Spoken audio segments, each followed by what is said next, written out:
नमस्कार मंडळी, कशा आहात सर्वजण? आय होप तुम्ही सर्वजण खूप मस्त आणि मजेत असाल। नवीन दिवसाची मस्त अशी सुंदर सकाळ झालेली आहे आणि आज मी तुमच्यासोबत डेली रुटीन न शेअर करता एक वेगळ्या विषयावर मी व्हिडिओ घेऊन आलेली आहे। आता तो टॉपिक कोणता, तो विषय कोणता हे थंबनेल आणि टायटल पाहून तुम्हा सर्वांच्या लक्षात आलंच असेल, तरी सुद्धा रिपीट करून सांगते। तर आज मी तुमच्यासोबत शेअर करणार आहे या धावत्या युगामध्ये तणावमुक्त कसं राहायचं किंवा टेन्शन मुक्त कसं व्हायचं। ठीक आहे, त्यातले काही छोटे छोटेशा ज्या गोष्टी असतात आणि मोठमोठे जे काही छोटे मोठे पॉइंट्स असतील ते पण तुमच्यासोबत शेअर करणार आहे। व्हिडिओ स्किप न करता शेवटपर्यंत पहिल्यांदा पहा, त्यातून एक का होईना तुम्ही गोष्ट 100% तुमच्यात रुजवाल अशी याची मी खात्री देते। कारण प्रत्येक मी अशी जो आता सध्या जी रियालिटी सुरू आहे त्या रियालिटीवरतीच तुमच्यासोबत बोलणार आहे। कोणतीही फेक किंवा कोणतेही फेक विचार मी अजिबात तुमच्यासोबत शेअर करणार नाहीये, कारण मला खूप दिवसापासून हा व्हिडिओ शेअर करायचा होता। माझ्या मनातले विचार इतरांना सांगावं असं माझी इच्छा होती। आता घरचे तर काय आपल्या मनातले विचार नाहीत ऐकणार, बरोबर? ते म्हणतील तू काही लेक्चर झाली वगैरे वगैरे। मात्र यूट्यूब, सोशल मीडिया ही एक असा प्लॅटफॉर्म आहे, यावरती तुम्ही स्वतःचे विचार, स्वतःची कलाकृती, स्वतःची कला इतरांसमोर प्रदर्शन करू शकता। म्हटलं चला आपले पण जे काही विचार आहेत, थोडके का असेना, जे काही आहेत ते आपण आपल्या वायटी फॅमिलीसोबत, आपल्या गृहिणीसोबत, म्हणजे आता बऱ्याच जणी ब्लॉगिंग, डेली ब्लॉग जे आहेत ते बऱ्याच लेडीजच पाहतात आणि म्हणून मग म्हटलं माझ्या मैत्रिणींना, माझ्या काही वायटी फॅमिलींना सगळ्यांनाच या व्हिडिओचा फायदा होईल। माझे काही 4 शब्द आहेत, जे 4 विचार आहेत ते तुमच्यासोबत पोहोचवावेत म्हणून मी हा व्हिडिओ क्रिएट करायला घेतलेला आहे। ठीक आहे, तर पहिल्यांदा चॅनलला व्हिजिट केला असेल तर चॅनलला सबस्क्राईब करून घ्या। व्हिडिओ शेवटपर्यंत पहा, आवडला तरच आणि तरच लाईक करा।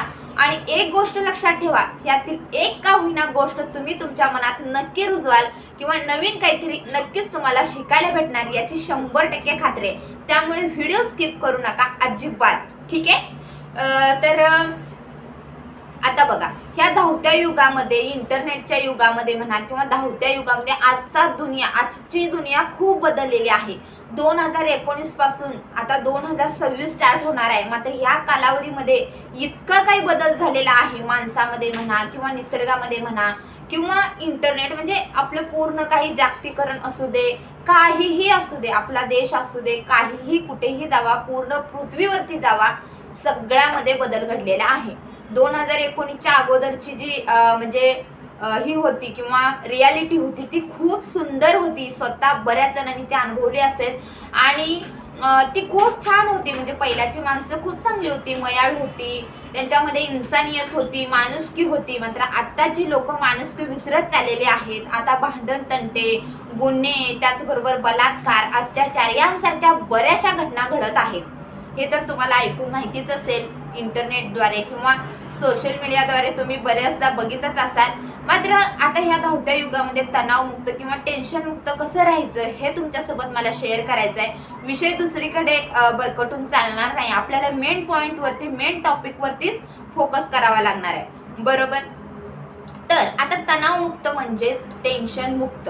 ठीक आहे, आता आयुष्य आहे म्हटल्यानंतर टेन्शन थोडंफार असतंच, कुणाला नसतं। टेन्शन आणि कर्ज या 2 गोष्टी प्रत्येकाच्या डोक्यावरती थोड्या ना थोड्या असतातच, बरोबर? अगदी जन्मलेल्या बाळापासून ते म्हणजे शेवटचा श्वास सोडेपर्यंतच्या माणसापर्यंत सगळ्यांना टेन्शन, थोडं मोठंसं कर्ज, थोड्या मोठ्याशा उदारी म्हणा किंवा उसनपासन किंवा उसणं अशा ज्या गोष्टी असतात। आपण एक माणूस आहे, जे आता आपण जन्मलेला आहोत, तो आहे असा स्वतःवरती अवलंबून कधीही येऊ शकत नाही।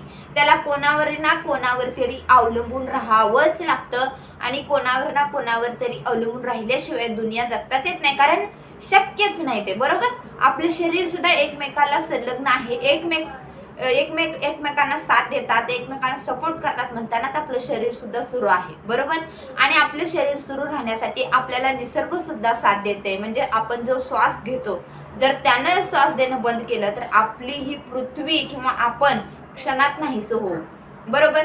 तर आता तणावमुक्त म्हणजे काय? म्हणजे तणाव सगळ्यांना असतो, टेन्शन सगळ्यांनाच असतं, मात्र त्यातून कसं बाहेर पडायचं आता सांगते। बघायला गेलं तर बरेच जण काय करतात, जॉब करतात, गृहिणी असू देत किंवा जेंट्स तर सगळे जॉब करतातच, म्हणजे पुरुष सगळे बाहेर कामानिमित्त कुठेही जातात। मात्र लेडीज ज्या आहेत ना त्या घरी असतात, मुलांबाळांमध्ये रेंगाळलेल्या असतात, सासू सासऱ्यांकडे लक्ष देण्यामध्ये रेंगाळलेल्या असतात. बऱ्याचशा म्हणजे मुली आहेत लग्न होऊन नवीन होऊन घरी जातात, त्यांना बरेचसेच अत्याचार केले जातात, म्हणजे त्यांना खूप टॉर्चर केलं जातं, खूप त्यांच्यावरती काही काही बोलले जातात, शब्द असे वापरतात की सांगू शकत नाही असे. मी कुणालाही पर्सनली बोलत नाही, त्यामुळे कुणीही पर्सनली घेऊ नये. मी माझे विचार सांगण्याचा प्रयत्न करते, एवढं एकच गोष्ट तुम्ही लक्षात ठेवा, ठीक आहे. तर बरेच जण काय करतात, एखादी मुलगी नेतात तिला आणि असं सांगतात की आम्ही लक्ष्मीच्या सोन पावल्याने लक्ष्मी घरी घेऊन आलोय वगैरे वगैरे वगैरे लेक्चर, म्हणजे लग्न करत असताना किंवा सून घरी नेताना खूप मोठे मोठे डायलॉग असतात. मात्र एकदा सून ज्या वेळेस घरी येते त्यावेळेस तिची राणीची कधी ती मोलकरीण होते ती तिला समजत नाही. बरोबर आहे ना? मला कमेंट करून सांगा, असं हे मी बोललेला जो शब्द आहे किंवा हे जे वाक्य आहे हे बरोबर आहे की नाही. कारण आताची दुनिया तशीच आहे. पहिला पण होते स्त्रींवरती अत्याचार, पहिला तर खूप व्हायचे, मात्र आता काही स्त्रिया सुशिक्षित आहेत आणि त्या स्त्रिया काय करतात माहितीये का, काही ना काही ऍक्शन घेतात, काही ना काही बोलतात, मात्र बऱ्याचशाच बोलतात, थोड्याशाच बोलतात, खूप काही बोलत नाहीत. अशा अनेक स्त्रिया आहेत ज्या अत्याचार सहन करतात.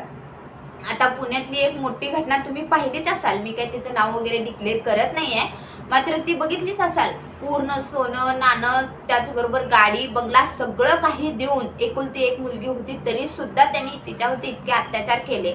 नेत्याने त्यांनी किती कौतुकाने लिहिले असेल तिला, बरोबर ना. मात्र तरी सुद्धा तिच्यावरती अत्याचार करतात.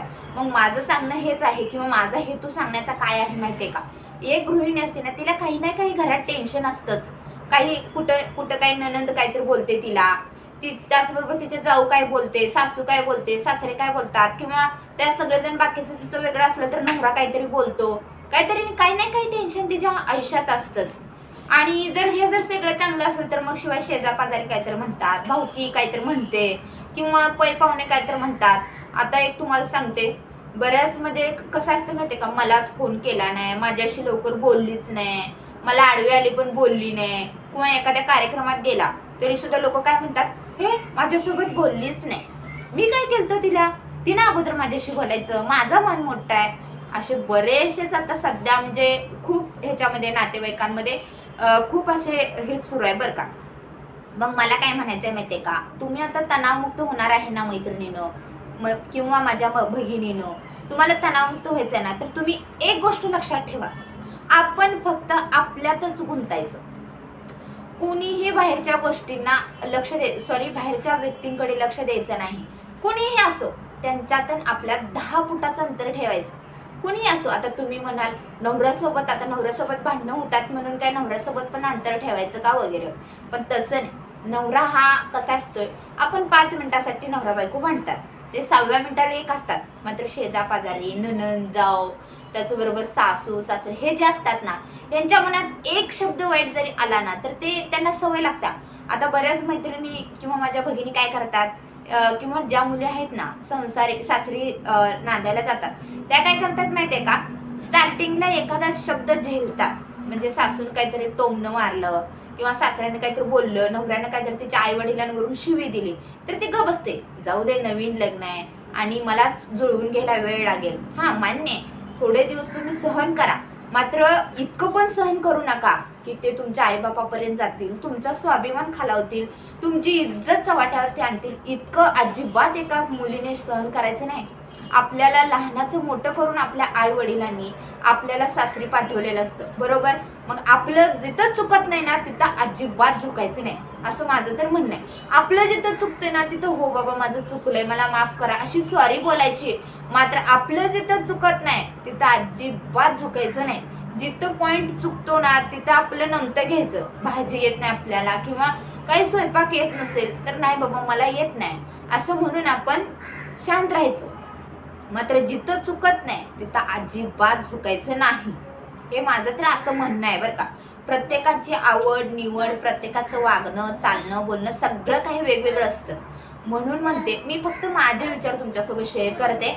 तुम्हाला यातला एक का होईना विचार नक्कीच आवडेल, मी 100% खात्री देते. कारण आताची जी दुनिया आहे ती हीच दुनिया आहे आणि ह्या दुनियेमध्ये कसं राहायला लागते हेच मी तुम्हाला सांगते, तरच तुम्ही तणावमुक्त राहू शकाल. तुम्ही फक्त आपल्यातच घुंगरायचं, आपल्यातच. आता तुम्हाला सांगते, social media Instagram, Facebook, YouTube इतका छान प्लॅटफॉर्म आहे ना हा. तुम्हाला खरंच सांगते, इतर शेजारी जाऊन बसणे, तिच्या 4 गोष्टी ऐकणे, तिच्याशी भांडणे किंवा नंदेला फोन करणे, कुणाला तर फोन लावून बोलणे, तिचं तिला सांगायचं, तिचं हिला सांगायचं, हिची भांडणं लागली, तिची भांडणं लागली, मग ती तुम्हाला फोन करत्या, तू खरंच म्हणली होतीस का? मग ती गोष्ट आपल्या नवऱ्यापर्यंत जात्या, मग नवरा आपल्याला 1-2 बोलणार, सासू सासरे 1-2 बोलणार, आई वडील 1-2 बोलणार. त्याच्यापेक्षा ना कुणाच्या नादाला लागायचं, ना कुणाला फोन करायचा, ना कुणाशी बोलायचं नाही, काही नाही. त्यांचा फोन आला, बरं वाईट, जेवला खाल्ला पेला एवढं विचारायचं, चला ठेवते मी कामात आहे म्हणायचं, माझी पोरं आहेत असं तसं हे ते सांगून फोन लगेच ठेवून द्यायचा. कसं असते माहिती का, पुढची व्यक्ती बोलताना शेजारी, पैपावणी आणि भाऊकी ह्या ज्या 3 गोष्टी आहेत नाही, हीच आपली खरे शत्रू असतात. मेन पॉइंट ही शत्रू असतात बरं का, प्रत्येकाचे.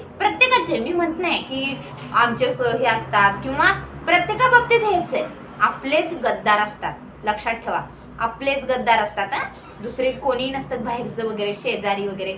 आता म्हटलं जातं शेजारी काय गर्वाचे घर असावे शेजारी, त्यामुळे आपली प्रगती होते मान्य आहे. त्यांनी काही टोमणे देतात, ती काहीतरी बोलतात किंवा त्यांची प्रगती झाली की आपल्याला खटकते, बरोबर, म्हणून आपली पण प्रगती होते मान्य आहे. शेजारी असावेत, मात्र ते आपल्या 10 फूट अंतरावरतीच ठेवायचे. एखाद्याला खूप जवळ घ्यायचं नाही. तुम्ही जर अति जवळ घेतला, ताटात जेवण जर 2 जण एका ताटात जेवण करायला गेला ना, एक दिवशी असा त्याचा तुम्हाला परिणाम पाहायला भेटतो ना, तुम्हाला सांगते, आयुष्यात उठालतो. अनुभव आहे माझा सुद्धा. आणि आता सध्याची जनता तीच आहे. आता सध्याची दुनिया, जोपर्यंत आपला फायदा होतो तोपर्यंतच फॅमिली, त्याचबरोबर मित्र, आपले जे काही नातेवाईक असतील, जे काही शेजारी असतील, आपल्याला गोड बोलतात, आपल्याशी येतात, आपल्याशी मौज मजा करतात, आपलं खूप कौतुक करतात, किती चांगला आहेस तू, तुझं खूप चांगलं होईल वगैरे वगैरे वगैरे. मात्र ज्या वेळेस आपल्याकडनं मिळगत कमी होते, आपण देणं कमी करतो किंवा आपली परिस्थिती नसते, आपली कंडिशन नसते, त्यावेळेस आपल्याला कोणीही पुसत नाही. म्हणून म्हणते, जर माझ्या मैत्रिणींना खरंच खूप तणाव येत असेल, खूप टेन्शन येत असेल, तर इतरांशी जास्त संबंध ठेवायचाच नाही, संपर्क ठेवायचाच नाही. आपण भलं, आपलं काम भलं, आपण आपल्याच नादात राहायचं. अजिबात दुसऱ्यांना कुणालाही फोकस करायचं नाही, मग ते कोणी असो. मी फक्त मैत्रिणींना सांगते असं काही नाही, जे माझे दादा वगैरे असतील त्यांना पण सांगते, जर तुम्हाला खूप टेन्शन येत असेल मित्रांचं, भाऊकीचं वगैरे वगैरे, तर तुम्ही फक्त स्वतःकडे लक्ष द्या, स्वतःच्या प्रगतीकडे लक्ष द्या. इतरचे, आता तुम्ही एखाद्या गल्लीत गेला, कुत्रे काय करतात, भुकून भुकून भुकून ग बसतात, मात्र ते चावणारी नसतात, त्यामुळे त्यांच्याकडे लक्ष द्यायचं नाही. जे चावणारं कुत्रा आहे ना, त्याच्याकडे लक्ष द्यायचं, त्याला थोडक्यात प्रत्युत्तर द्यायचं, मात्र ते पण आपल्या कृतीतून द्यायचं. कृती काय, आपला विकास करायचा, त्याला परत आपल्याकडे मान वर करून बघितलं नाही पाहिजे, आपण समोरून जातात अशी प्रगती करून त्याला दाखवायचं. त्यामुळे त्याच्याशी भांडत तंटा वगैरे करण्यात काहीही अर्थ नसतोय बरं का. आणि तणावमुक्त किंवा टेन्शनमुक्त होण्याचं मेन कारण हेच आहे, आपली जी लोक आहेत त्यांना 10 फूट अंतर, म्हणजे 10 फूट तर लांबच ठेवा तुम्ही, अजिबात जवळ घ्यायचं नाही. तुम्ही म्हणसाल नातेवाईक असेल तर त्यांना बोलवायचं नाही का, त्यांच्या घरी जायचं नाही का, त्यांना मदत करायची नाही, करा, वेळेच्या वेळी मदत करा. मदत करणं चांगलीच गोष्ट आहे, मात्र इतकी मी मदत करू नका ते उद्या तुमच्याच उरावर बसतील. अशा किती घटना घडलेल्या आहेत, किती गोष्टी आहेत. तुम्हाला सांगते, आमच्या घरापाशी एक माणूस होता. मी काय म्हटलं, आमच्या घरापाशी एक माणूस होता बरं का, त्याच्यासोबत म्हणजे त्याच्यासोबतच फिरत होता तो मुलगा, त्याच्यासोबत राहून, त्याच्यासोबतच खाऊन पिऊन सगळं काय करून त्याने त्याचीच आत्महत्या केली, त्याचाच खून केला. म्हणजे अशी काही लोक असतात स्वतःच्या, म्हणजे आपण त्यांच्यासोबत राहतो ना, ते आपल्याच पाठीत खंजीर खूप असतात. त्यामुळे अजिबात कुणाला इतकं जवळ घ्यायचं नाही, ज्यांच्यामुळे आपल्याला टेन्शन येईल, आपल्याला त्रास होईल. बरेच मित्र वगैरे कसं करतात माहिती आहे, 2 जण मित्र असतात आणि एकाने जर एखाद्या वेळेस त्यांचा एकामेकात दोघात जर वाद झाला तर ते घरी येतात, खूप रुसतात, म्हणजे फुकतात, एकामेकावर रुसवा घालवतात, धरतात आणि अबोला वगैरे धरतात. त्यामुळे एका दोस्ताला खूप जाम वाईट वाटतं. ज्यांना अति जीव लावलेलं असतं, खरं एकमेकाची दोस्ती असते ना, त्याला खूप वाईट वाटतं. मात्र एक फक्त नावापुरता दोस्त असतो, ह्याचा फायदा घेण्यापुरता तो काम करत असतो, त्याला अजिबात काही वाटत नाही. आणि हा जो आहे, हा दोस्त रोज म्हणजे जेवण करत नाही त्याच्यासाठी, रोज टेन्शन घेतो, जोपर्यंत तो बोलत नाही तोपर्यंत तो मनाला लावून घेतो. मग असं काहीही करायचं नाही. असो तर मी गृहिणीबद्दल सांगते, कारण माझा जो मेन टॉपिक आहे तो गृहिणींसाठीच आहे.